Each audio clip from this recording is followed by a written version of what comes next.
सुंदरपुर नाम का एक गांव था। वहाँ दो पति पत्नी और एक बच्चा रहता था। उसकी पत्नी भी समझदार काफ़ी थी और रामू हो जो कि बाजार में काम करता था। और वह दोपहर में जब उसे भूख लगती तो वह पैदल ही अपने गाड़ी को लेकर लगा देता था बैलगाड़ी को, और वह पैदल ही चले जाता था घर के तरफ। घर काफ़ी दूर नहीं था, बस नज़दीके था।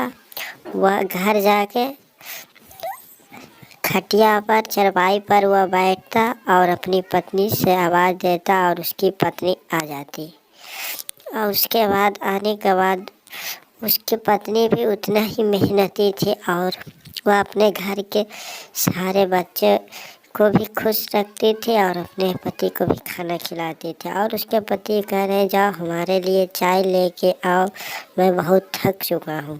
और उसकी पत्नी बहुत ही समझदार होती है जो कि चाय देने के बाद कह जी थोड़ा कुछ ज़्यादा कमा लो, इतना हम दोनों का गुजर बसर नहीं होता। तो कहते हैं कि ठीक है भगवान, मैं कोशिश कर रहा हूँ और मैं क्या कर सकता हूँ, जितना भी कमाता हूँ सारे तो दवाइयों में ही चले जाता है, घर के राशन में। तो उसकी पत्नी कह रही देखो तुम भी और दूसरा काम भी करके देखो। तो वह रामू समझ जाता है और उसकी पत्नी से ध्यान से बात सुनता है। और वह दोनों सब अच्छी तरह समझदार थे और वह दोनों बहुत ही अच्छे से रहते थे। रामू चाय पीने के बाद वह खाना खाने बैठ जाता था।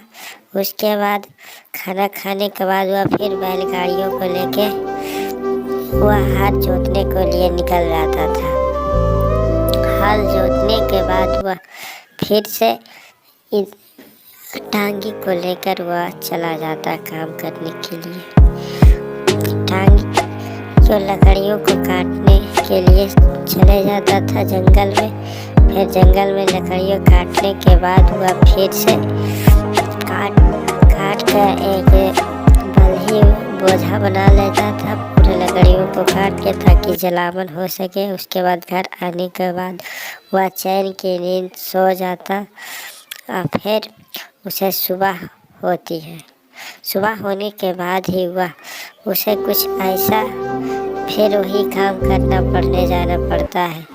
लेकिन एक दिन वह उसे एक अद्भुत दो बैल मिला और वह चमत्कारी भी था, वह शक्तिशाली भी था।